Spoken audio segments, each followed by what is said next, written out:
Everyone আসসালামু আলাইকুম। প্রিয় বন্ধুদেরকে জানাই শুভ দুপুরের শুভেচ্ছা। আপনাদের উর্মি আপু আজকে দুপুরের খাবারে কি রান্না করছে?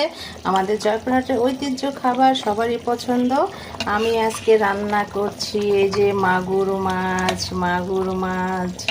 এই যে মাগুর মাছ আমার বরের পছন্দের খাবার। মাগুর মাছ এগুলো দিয়ে আলু সিদ্ধ করে দিয়ে আর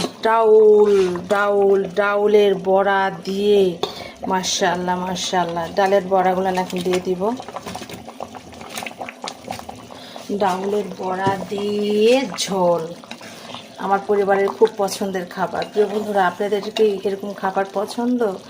কমেন্টে জানাবেন কার কার এরকম পছন্দের খাবার। এরকম ডাউল দিয়ে, মাছ দিয়ে, আলু দিয়ে, বড়া দিয়ে, মানে ডাউলের বড়া দিয়ে ঝোল এক কথায়। মাশাআল্লাহ, খেতে কিন্তু দারুণ লাগে প্রিয় বন্ধুরা, অসাধারণ একটা খাবার। যারা খান তারা একমাত্র জানেন যে কতটাই মজাদার। মাগুর মাছ দিয়ে বা কানস মাছ, যে কোনো মাছ, শৌল মাছ, এগুলো দিয়ে, শৌল মাছ দিয়ে রান্না করলেও মজা লাগে এরকম ডাউলের বড়ার ঝোল। মাশাআল্লাহ, দাওয়াত রইল প্রিয় বন্ধুরা। আপনাদের কাছে ভিডিওটি কেমন লাগছে, রান্নার রেসিপিটি কেমন লাগছে, টেস্ট হবে তো? কমেন্টে জানাতে কিন্তু ভুলবেন না, অবশ্যই কমেন্ট করে জানিয়ে দেবেন। ভালোবাসার ফ্যান ফলোয়ার বন্ধুরা বলে কথা।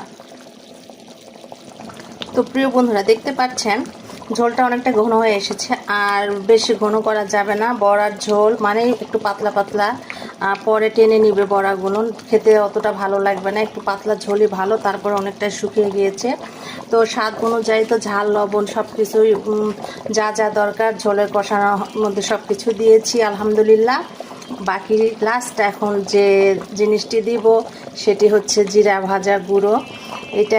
এটা দিলে একটা সুন্দর একটা ঘ্রাণ আসবে, খেতেও মাশাআল্লাহ দারুণ লাগবে, অন্যরকম একটা ফ্লেভার আসবে।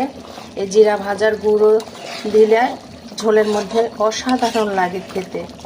লাস্ট ফিনিশিং হয়ে গেছে আমার ডাউলের বড়ার মাগুর